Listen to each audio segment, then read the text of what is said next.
So Grameen Foundation is really a pioneer in many respects. We are, of course, known for the work that Grameen Bank did in kind of coming up with this whole Grameen model of microcredit. So that whole model of microcredit is called Grameen model. That happened in the 70s, led by Professor Yunus, who is our inspiration, of course. And then that led to formation of Grameen Foundation in the 1997 to replicate this model outside Bangladesh, around the world. And that's something that Grameen Foundation did very, very successfully. It supported hundreds of institutions which have gone ahead and must have served hundreds of millions of low-income people around the world through that model of microcredit, micro-lending. We are also known for, at least 3 other things in which we are pioneers, not just known, we are pioneers. So one was in terms of use of technology for social good or social impact. So the year was probably in 2003 when Grameen was the first institution to actually come up with an open source platform for maintaining the MIS of microfinance institutions. Till that point of time, microfinance institutions were largely maintaining their records on Excel-based systems. They do not have core banking systems. One, they were too small. They thought they probably do not need it. And it's a chicken and egg story. If you do not have robust, scalable systems, you cannot scale your business. And also the core banking systems available at that point of time, Finacle and others, that TCS and others built, were too expensive, too gigantic for the microfinance institutions. They were designed for a different world, of banks and investment bankers. So Grameen actually designed a system called MIFOS, which continues to exist today, and many organizations around the world have adopted. So it was really a pioneer in terms of adopting and leveraging technology for increasing your impact. The second distinctive thing of Grameen was to look at the role of different forms of capital, because till that point of time, it was largely philanthropic capital which was used for social good.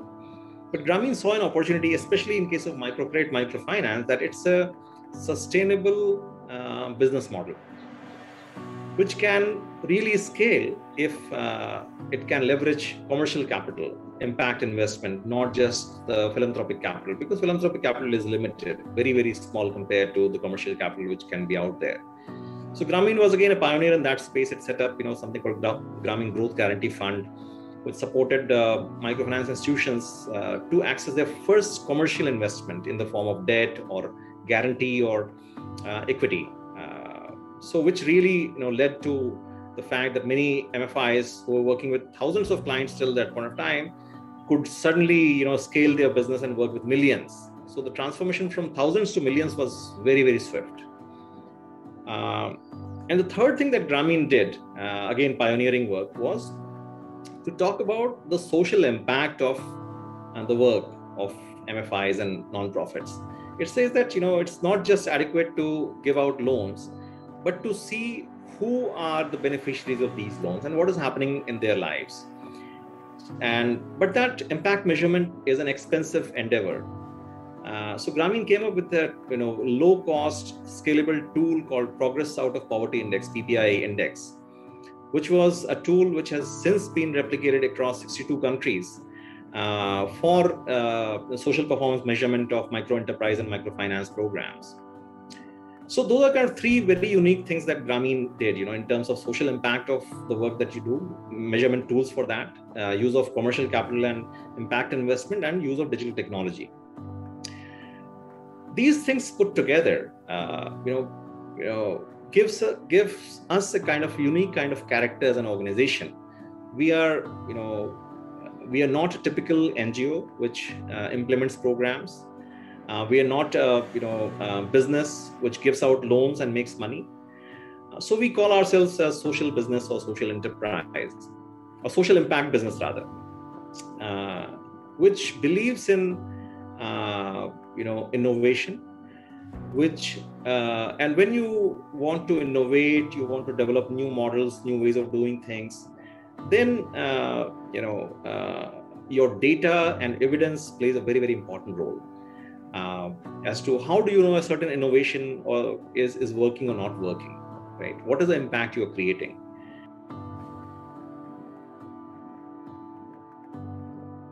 When I was a student, at the IIFM 25 years ago, and during the time of my campus placement, I actually, got 2 job opportunities out of campus placement. I mentioned about 2 job offers that I got at the time of passing out. One was actually from a market research firm, which was actually my dream job, a very reputed market research firm. And interestingly, I got another job offer from an NGO working in South Rajasthan with the farmers. And before selecting, one or the other, I had an opportunity to actually go and visit that NGO in Rajasthan, in Udaipur. And I interacted with the staff. I saw their work, and somehow it really appealed to me. And I thought that consulting is a career where you can be very successful if you have some real life experience, some understanding of how things work at the ground. So I thought, okay, let me take a 2-year detour from my planned career path. I'll go and work for an NGO for a couple of years, gain some real experience of working on the ground with poor people, with farmers, with tribals, and then I'll get back to my consulting career, which will make me a good consultant, better consultant. And here I am after 25 years. I have working with NGOs, social impact organizations, all my life.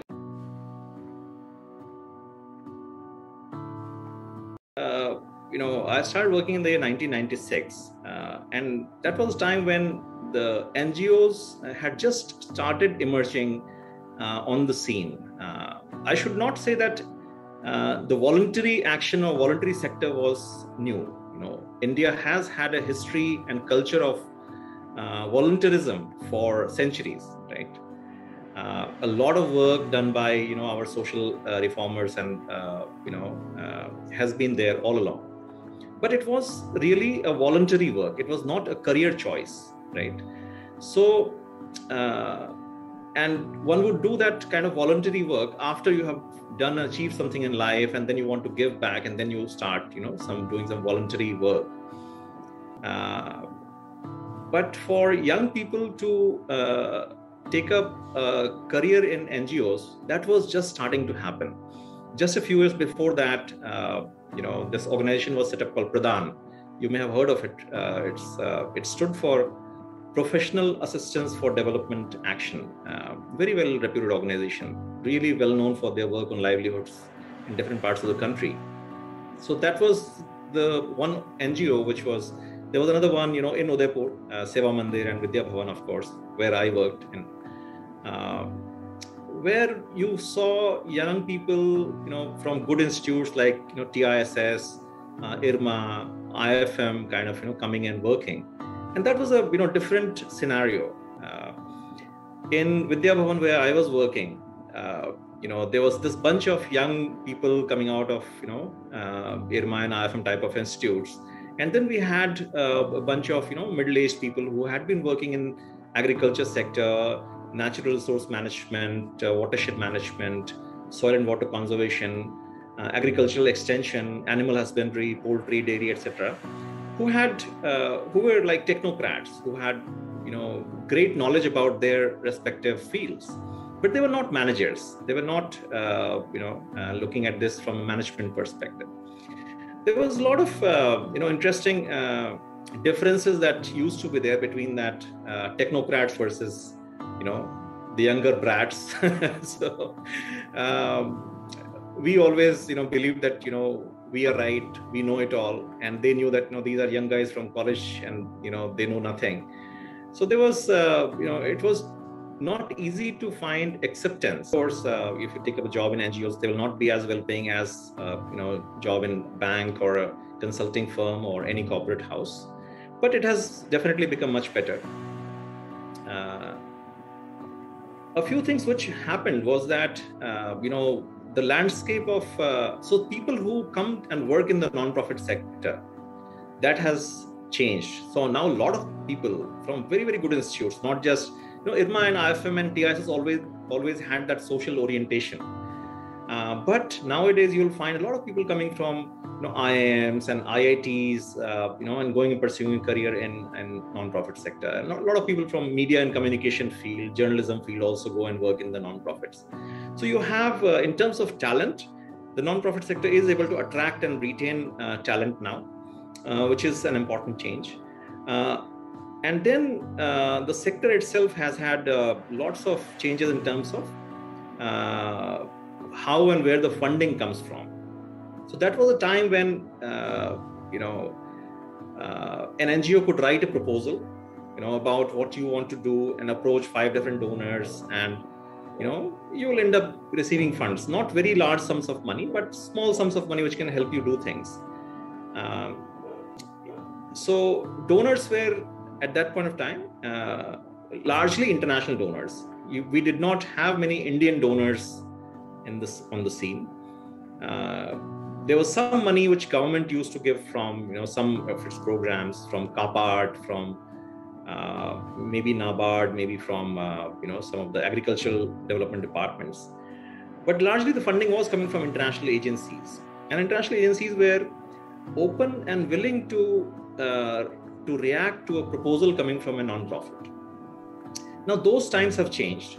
Nowadays you cannot just write a proposal and send it to a donor. They will not entertain it. So oftentimes now most donors have actually closed doors for unsolicited proposals. So they will kind of have a program, they will have a theory of change. They will determine, which geography, what kind of issues they want to focus on, and then they will go ahead and select the partners. The duration of, the kind of programs that are designed. At that time, it was easy for us to get funding from donors for a 3-year project. And then we had longer term donors, such as especially bilateral donors, like from the government of UK, there's DFID, Department for International Development. Now it's again renamed something else. It used to be called ODA at that time, Overseas Development Assistance. So ODA, DFID, Swiss Development Corporation, German, this GIZ, again, it had a different name at that point of time. There were a lot of other international donors, NORAD, the Norwegian agency, who used to fund projects, and they would fund projects like 5-year project, 7-year project, right? So they will give a commitment for 7 years. Each year you use the money and call for, but there was no uncertainty about that. Okay, this year's budget is over. What happens next year? Those days are over. No donor today is willing to fund a 7-year project, not even 5 years.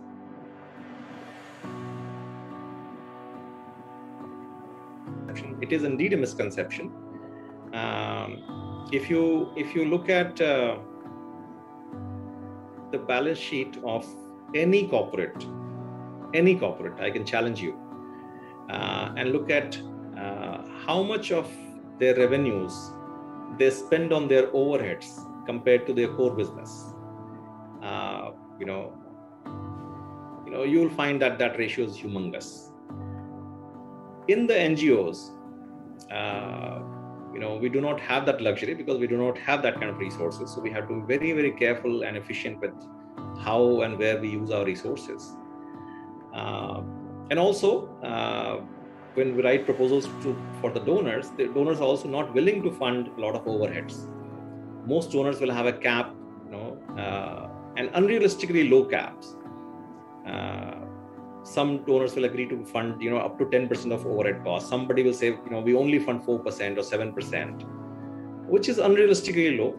But in all cases, it's, like under 15% overhead costs. So we have to be very, very efficient if we want to survive. If we go to a donor and tell them that, our overhead cost is 30%, they will not give us money. So, and there are many ways in terms of, so of course, we have to keep our costs low. We cannot pay salaries as high as the corporates would. We always, if we have intercity travel, we'll always travel in economy class. We'll, stay in cheap hotels, budget hotels, whatever.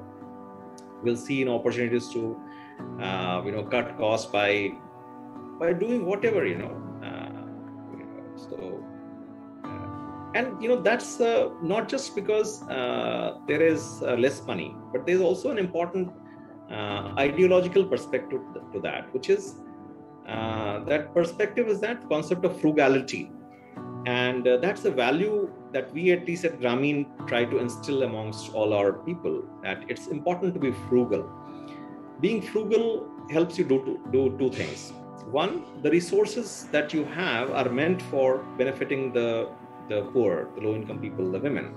So the more frugal you are, the more of your resources can actually go and benefit them, right? That's one. And the second is, being frugal also makes you innovative. And that's a really important point. If you are given, abundant resources, unlimited resources, you will not be forced to think about efficient ways and innovative ways to do things.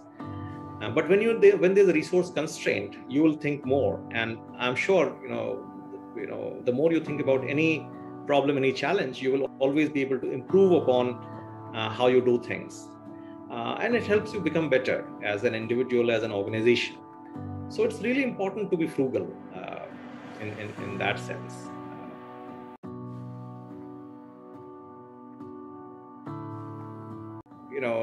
You go to any new place and meet anyone new for the first time. They will not start believing you and trusting you on day one. It takes time. You go to a new city, you meet with new people. Anywhere. It's a fact. And it's likewise, when we go to villages and want to work on, say, gender, women's economic empowerment, girls' education, etc.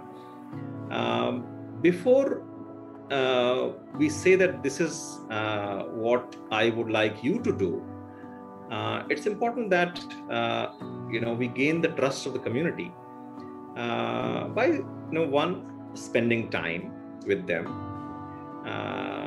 Two, being honest and transparent about why we are here. Three, being curious about knowing about them, understanding about them, rather than going with the prescriptions first. You cannot go to a village and meet a family and say that, oh, I see you're not sending your girls to school. Why you're not sending? You must send. If you go with prescriptions first, it's not going to work. They will not accept it. They will only accept it when you have gained your trust, and then you kind of bring some advice. Respecting local cultures, values, traditions is important. Being curious is important. Not starting off with advice, but really spending sincere time and effort to understand them, their aspirations, their needs, their dreams and desires. That is important, because then that opens up your mind that what we may be going with some preconceived notions or assumptions which may not be valid. So yeah, those are some things you need to keep in mind. There's one more factor which I think is equally important to keep in mind about people's dreams and aspirations. Everyone has dreams and aspirations. You go and talk to the girl in a rural village who's probably not even being sent to school, or maybe has had to drop out of school, or knows that she will be pulled out of school once she completes grade 8. You ask her about her dream or her aspiration, and she will tell you that, she wants to be like you. She wants to go to a city, go to university, join a job in a bank, or become a software engineer, or become a doctor. So giving people an opportunity to talk about their dreams and aspirations is important. And then figuring out a way as to how I can help this person or this family to reach their goals, that can help.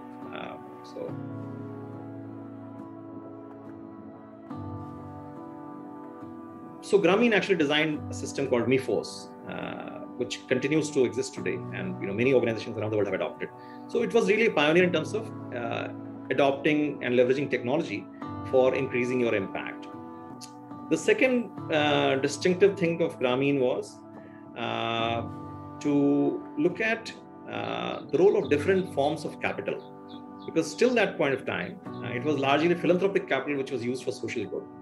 But Grameen saw an opportunity, especially in case of microcredit, microfinance, that it's a sustainable business model, which can really scale if it can leverage commercial capital, impact investment, not just the philanthropic capital, because philanthropic capital is limited, very, very small compared to the commercial capital which can be out there.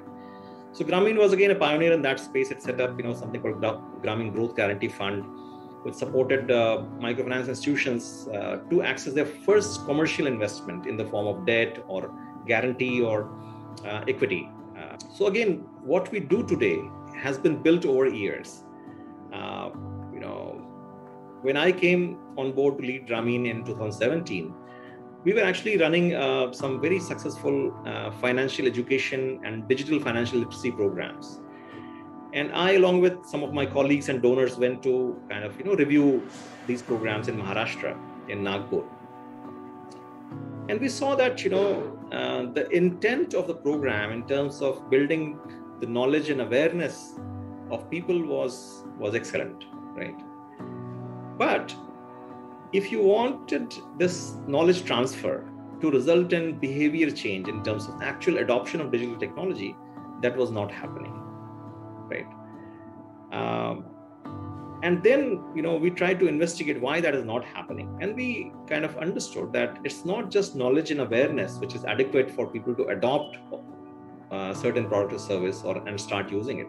There are many other factors. How convenient the access is. Is it affordable? Is it serving my need? Right? Do I trust the provider of this product or service? Right? And then there are behavioral inertia. You want to save money in the bank. The bank is 1 kilometer away from your house. I'm giving an urban example, right? Not even a rural example. You have 25 rupees in your pocket, which is spare you, which you don't need for next 1 week. The chances are next to nil that you will travel to the bank and deposit that 25 rupees in the bank, right? Well, the intent is there. The service is there, 15-minute walk, 12-minute walk.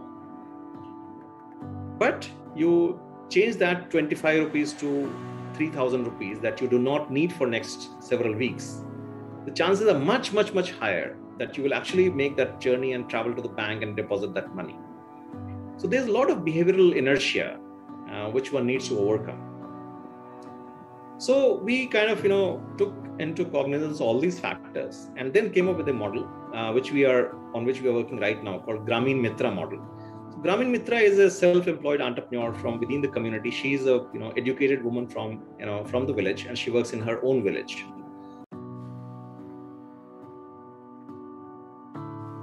A few things that I really want young people to keep in mind is that never be scared of dreaming big. It's really, really important to dream big. Oftentimes, the challenge for a lot of people is not that they would dream big and fail. The challenge is that they will dream small and end up achieving it, which means that you have some untapped potential which you never leveraged. So a few things that I really want young people to keep in mind is that never be scared of dreaming big. It's really, really important to dream big. Oftentimes, the challenge for a lot of people is not that they would dream big and fail. The challenge is that they will dream small and end up achieving it, which means that you have some untapped potential which you never leveraged. So first message is dream big. Second is being curious. The learning never stops even after you complete your MBA. So the more curious you are, the more helpful it is. Talk to people, seek information and data from various sources. Apply your own mind when you come across any new data, fact, whatever. Do not go by what you see and read in the media only or on the WhatsApp. So having that open mind to look at different perspectives will help. It's people who put in extraordinary efforts who go who achieve extraordinary success. 80% people put in 80% effort or maybe 100% effort and they stop at 100%. and they remain the average, right? It's a very small segment of people who are willing to work in extra hard, putting that 120%. And those are people who will achieve success. So there's no alternative to that hard work. Persistence and perseverance pays. Do not kind of, run away looking at the first challenge or problem that you face. If you persist long enough, many problems will go away, or you will learn how to deal with the problems. No matter where you are, if you look around, in your society, in your community, you will find lots of problems that can be addressed. And do not consider any problem too small for you. Even if, let's say, you have motivated the parents of one street kid that, why you are keeping the child on the street, why you are not sending her to school, that would have changed the life trajectory of one person. It's not a small impact. If you have convinced 5 people in your own house to reduce their waste generation, right, consumption of plastic, or saving energy, for example, that would have made an impact. So you don't have to wait for a big opportunity to come your way when you can start making the impact. Everything has an impact. So look out for opportunities wherever you are. Everyone has certain skills, certain talents, certain interests. Maybe some of you enjoys photography. Can you, for example, document the stories of some of these people who are struggling, migrant workers, and the people doing street business, street hawking, and tailor and उसपे जो बेचते हैं? Can you document their stories through your photographs and bring attention to that whole issue, how they can be supported?